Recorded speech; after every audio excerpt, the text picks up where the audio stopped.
নমস্কার ভক্তরা, জয় শ্রীকৃষ্ণ, রাধে রাধে।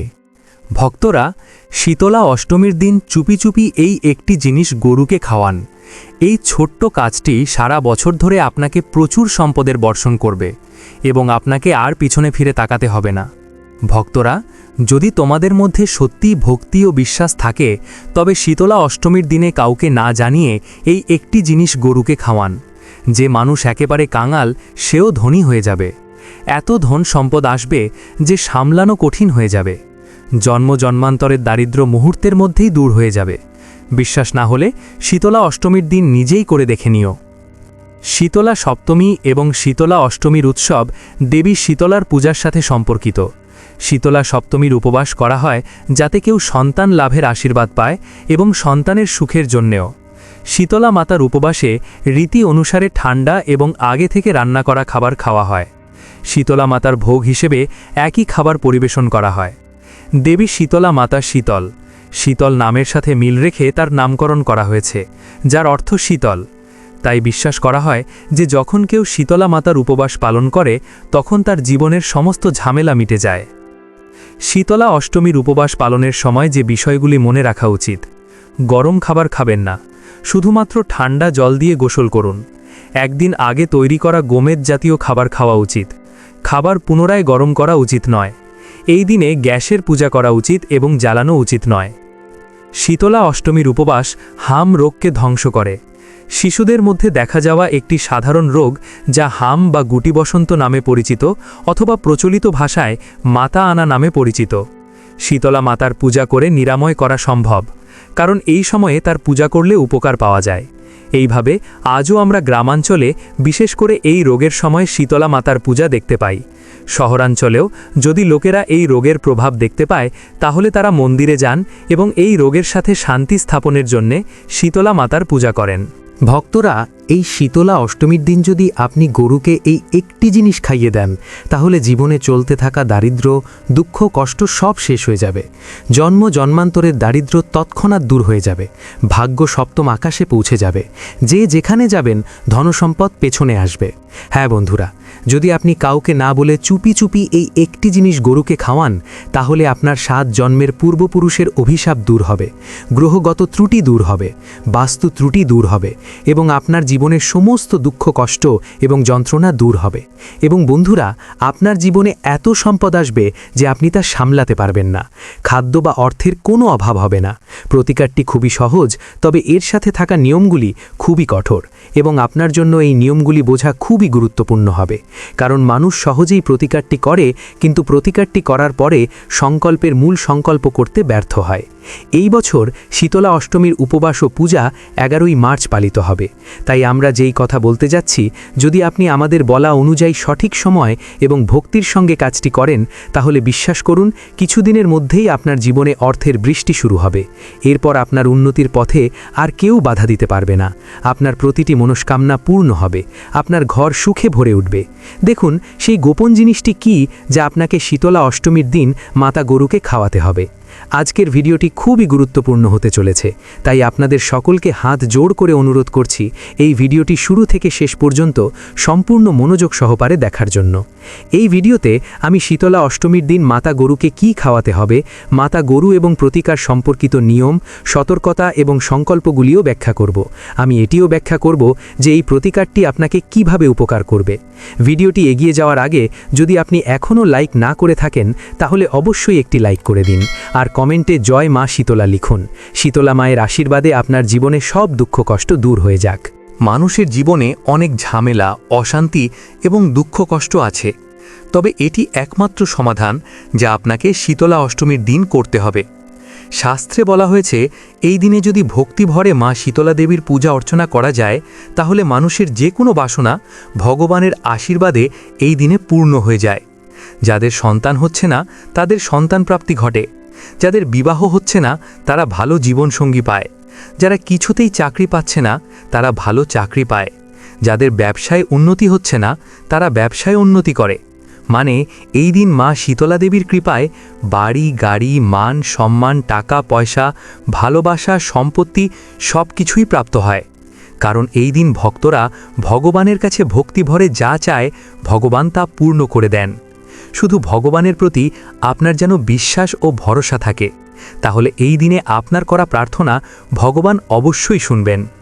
এই কারণেই আমাদের প্রবীণরা বলতেন, এই দিনে ব্যাপন করা বীজ সারা বছর ধরে ফল দেয়, অর্থাৎ গৃহীত পদক্ষেপগুলি সারা বছর ফল দেয় আমাদের জীবনকে উন্নতি করার জন্য। বন্ধুরা, এই দিনে দান করার গুরুত্ব অপরিসীম। প্রাচীনকাল থেকেই মানুষ এই দিনে দান করে আসে। এই দিনে খাদ্যদান, সংযম এবং সদাচরণের প্রতি সর্বদা মনোযোগ দেওয়া হয়। শীতলা অষ্টমীর দিন দানের বিশেষ মাহাত্ম্য রয়েছে।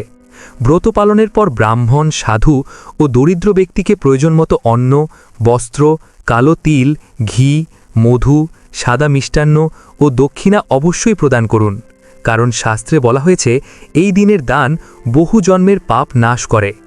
কারণ কেবল পেশার মাধ্যমেই সম্পদ তৈরি হয় না, চিন্তাভাবনা, কর্ম এবং সময় বোঝার মাধ্যমে সম্পদ তৈরি হয়।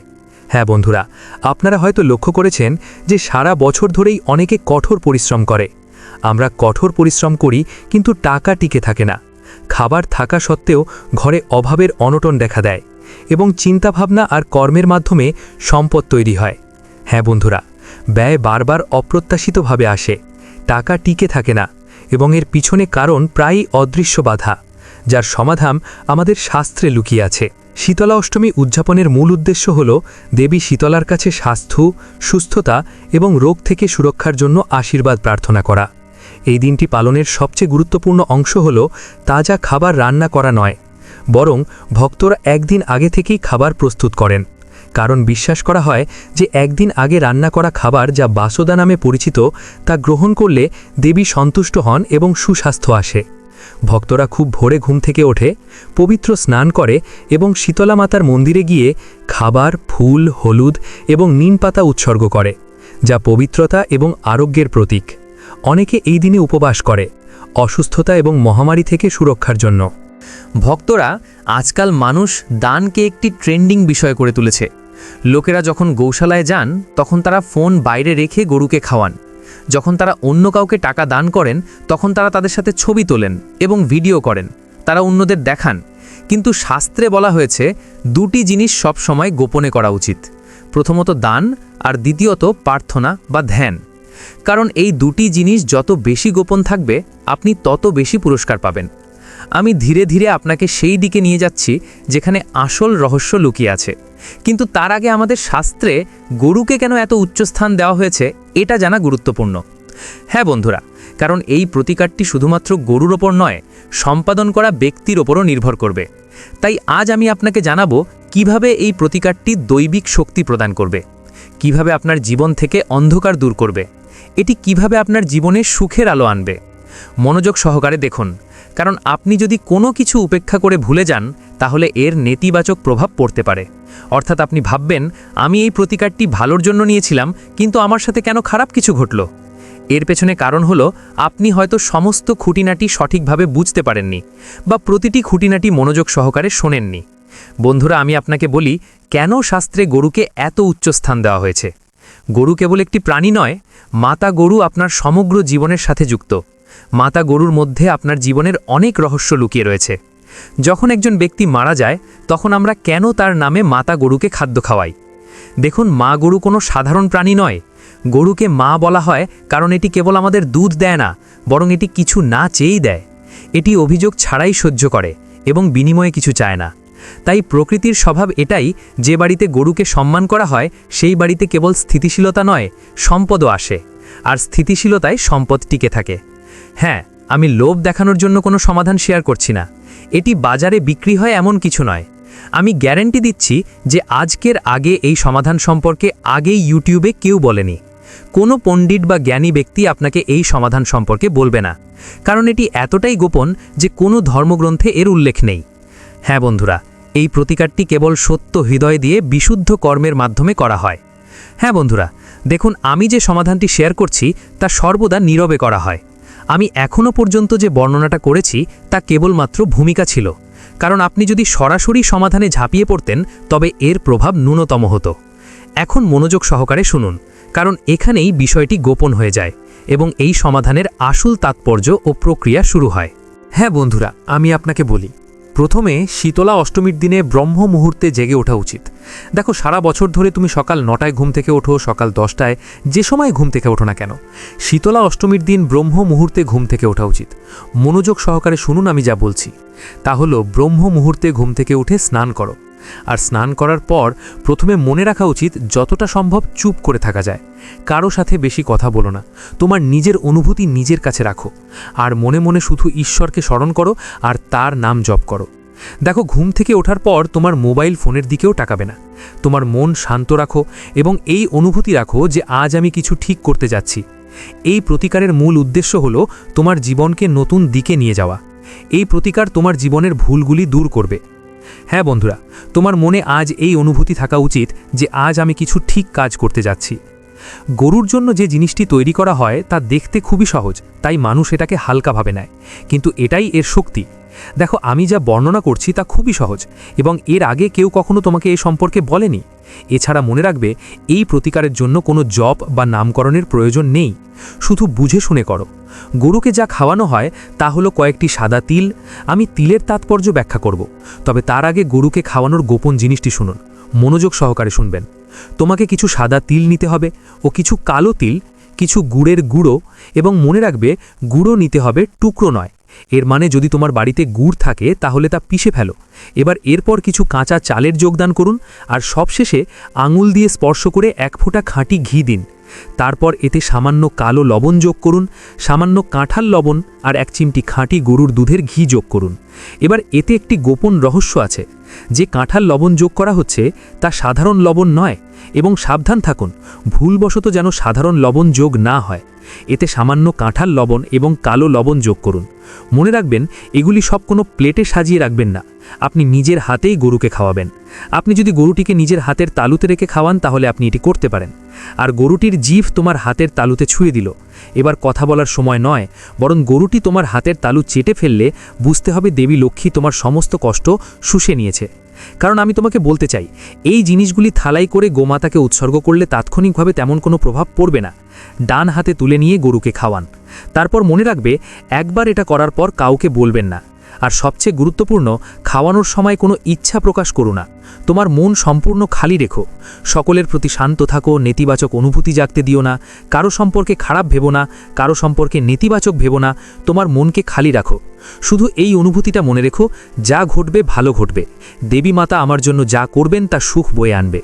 আর আমি তোমাকে বলবো, গরু যদি এর সামান্যটুকুও খায় বা আপনাকে অর্পণ করে, তাহলে তুমি বুঝতে পারবে তুমি একটা সংকেত পেয়েছো। এই প্রতিকারটি অভ্যাস করার পর আমি 3 বা 4টি নিয়ম শেয়ার করছি। 1. আপনি খাবারের অসম্মান করবেন না, কারণ যদি আপনি খাবারকে অর্থাৎ মা অন্নপূর্ণাকে অসম্মান করেন তাহলে আপনার সরাসরি মা লক্ষ্মীকে অসম্মান করা হবে। 2. বন্ধুরা, খাবার নষ্ট করবেন না। মাসে অন্তত একবার আপনি গোপনে কোনো পশু পাখির জন্য খাবার রেখে যাবেন। দেখুন, আপনি কাউকে না বলেই এত কিছু করতে পারেন। অনেক ব্যক্তি রয়েছেন যারা প্রতিদিন দান করেন, তাই আমি আপনাকে বলছি, আপনি যদি এটি প্রতিদিন নাও করেন তবু আপনাকে প্রতি মাসে একবার কোনো পশু বা পাখির জন্য খাবার রেখে যেতে হবে। কারণ আপনাকে মনে রাখতে হবে যে আমরা যে কোনো প্রতিকার গ্রহণ করি তার ফল তখনই ফলপ্রসূ হবে যদি আমরা আমাদের মন, শরীর এবং অর্থের কিছুটা অংশ উৎসর্গ করি। 3. কম কথা বলে সঠিক কাজ করা এবং সময় মতো করা। যারা এটা বোঝে তাদের ঘর থেকে অভাব শব্দটি ধীরে ধীরে অদৃশ্য হয়ে যায়। হ্যাঁ বন্ধুরা, যদি তুমি এই প্রতিকারটি অভ্যাস করো তাহলে এটি তোমাকে দ্রুত সুফল দেবে, এবং এই সুফলের পরিমাণ নির্ধারিত হবে দানের পরিমাণ এবং পদ্ধতির ওপর। এরপর আমি তোমাকে বলবো এই প্রতিকারটি কিভাবে তার প্রভাব দেখাবে। বন্ধুরা, আমি বলছি না যে প্রতিকারটি প্র্যাকটিস করার পর তোমরা রাতারাতি কোটিপতি হয়ে যাবে। দেখো, এই প্রতিকারটি রাতারাতি কোটিপতি হওয়ার জন্য নয়, বরং এর প্রভাব যেখানে আসল সমস্যা সেখানেই প্রভাবিত হয়। যখন টাকা আসে তখনও তা স্থির থাকে না, অপ্রয়োজনীয় ব্যয় হয়। ফলাফল আমাদের প্রচেষ্টার সাথে সামঞ্জস্যপূর্ণ হয় না। অর্থাৎ আমরা যে পরিমাণ প্রচেষ্টা করি, যে পরিমাণ পরিশ্রম করি, যে ঘাম ঝরাই, ফলাফলের সাথে তা মেলে না। তাই এই প্রতিকারটি বাস্তবায়নের পর আমরা প্রথমে অনুভব করি যে অর্থের প্রবাহ উন্নতি হতে শুরু করে, খরচ আরও চিন্তাশীল হয়, অপ্রত্যাশিত ক্ষয় হ্রাস পায় এবং ধীরে ধীরে সঞ্চয়ে জমা হতে থাকে। এর অর্থ হলো টাকা আসে এবং এটি আপনার জীবনে থাকতে শুরু করে। এছাড়াও বন্ধুরা, এই সমাধানটি আপনার পরিবারের ওপর কী প্রভাব ফেলবে তা নিয়ে আলোচনা করা যাক। এর প্রভাব ঘর ও পারিবারিক বিষয়ে গভীরভাবে পড়ে। প্রাথমিকভাবে অর্থের অভাবে অশান্তি ডেকে আনে, কিন্তু এর প্রতিকারের পরে ঘরের পরিবেশ ধীরে ধীরে শান্ত হতে শুরু করে। অপ্রয়োজনীয় ঝগড়া কমে যায়, মানুষ ঘরে থাকতে চায় এবং একে অপরের কথা শোনার ক্ষমতা উন্নত হয়। অন্য কথায়, অনেক বাড়িতে প্রায়শই একসাথে খেতে অক্ষম হয়। কখনো কখনো কেউ কাজে ব্যস্ত থাকে, কখনো কেউ বাইরে থাকে। এ কারণে বাড়ির পরিবেশ খারাপ হতে শুরু করে। শাস্ত্রে বলা হয়েছে অন্তত একবার পুরো পরিবারকে একসাথে খাওয়া উচিত। বিবাহ এবং সম্পর্কের ক্ষেত্রে এই প্রতিকার সরাসরি বিবাহের দিকে পরিচালিত করার জন্য নয়। আপনি হয়তো ভাবছেন, এই প্রতিকারটি চেষ্টা করার পরে আমার বিবাহের সম্ভাবনা তৈরি হবে, আমি অবিলম্বে বিবাহ করব। সুতরাং বিবাহ তাৎক্ষণিকভাবে হবে না, কিন্তু এটি অবশ্যই বিবাহের সম্ভাবনা তৈরি করবে। সম্পর্কের মধ্যে যে ভুলগুলি দেখা যায়, বারবার ভুল হওয়া, নিখুঁত সম্পর্ক ভেঙে যাওয়া, তা কাটিয়ে ওঠা যেতে পারে। এর প্রভাব পারিবারিক দ্বন্দ্বের উপর পড়ে। যখন একজন ব্যক্তি ভেতর থেকে স্থিতিশীলতা অর্জন করে, তখন সম্পর্কের ক্ষেত্রেও একই প্রভাব হারিয়ে যায়। বিবাহিতদের ক্ষেত্রে এই প্রতিকার বোঝাপড়া এবং সহনশীলতা বৃদ্ধি করে এবং সম্পর্ককে শক্তিশালী করে। হ্যাঁ বন্ধুরা, এটি মানসিক অবস্থা এবং আত্মবিশ্বাসের উপর প্রভাব ফেলে। অনেকেই বাইরে থেকে ভালো দেখায়, কিন্তু গভীরভাবে তারা ক্রমাগত ভয়, উদ্বেগ এবং নিরাপত্তাহীনতার মধ্যে বাস করে।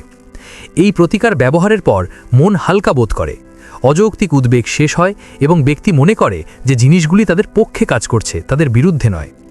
এই আত্মবিশ্বাস ভবিষ্যতের সম্পদ এবং সাফল্যের পথ প্রশস্ত করে। তাই বন্ধুরা, আশা করি আপনি এই প্রতিকারটি অনুভব করেছেন এবং শীতলা অষ্টমীর দিন এটি অবশ্যই চেষ্টা করবেন। যদি এই প্রতিকারটি চেষ্টা করতে চান, তাহলে অবশ্যই আমার প্রতিটা কথা মনে রাখবেন। প্রতিকারের সাথে সম্পর্কিত নিয়ম, প্রতিকারের সাথে ছোট ছোট গোপনীয়তা এবং আপনাকে ছোট ছোট সতর্কতা অবলম্বন করতে হবে। প্রিয় বন্ধুরা, ভিডিওটি দেখে যদি ভালো লাগে এবং উপকৃত হয়ে থাকেন, তাহলে অবশ্যই একটি লাইক করবেন এবং আমাদের চ্যানেলটি সাবস্ক্রাইব করে পাশে থাকা বেল বাটনটি অন করে রাখবেন। এতে আমরা নতুন ভিডিও বানানোর জন্য অনুপ্রেরণা পাই। আমার সকল দর্শক বন্ধুদের ওপর ভগবানের কৃপা বর্ষিত হোক। ধন্যবাদ।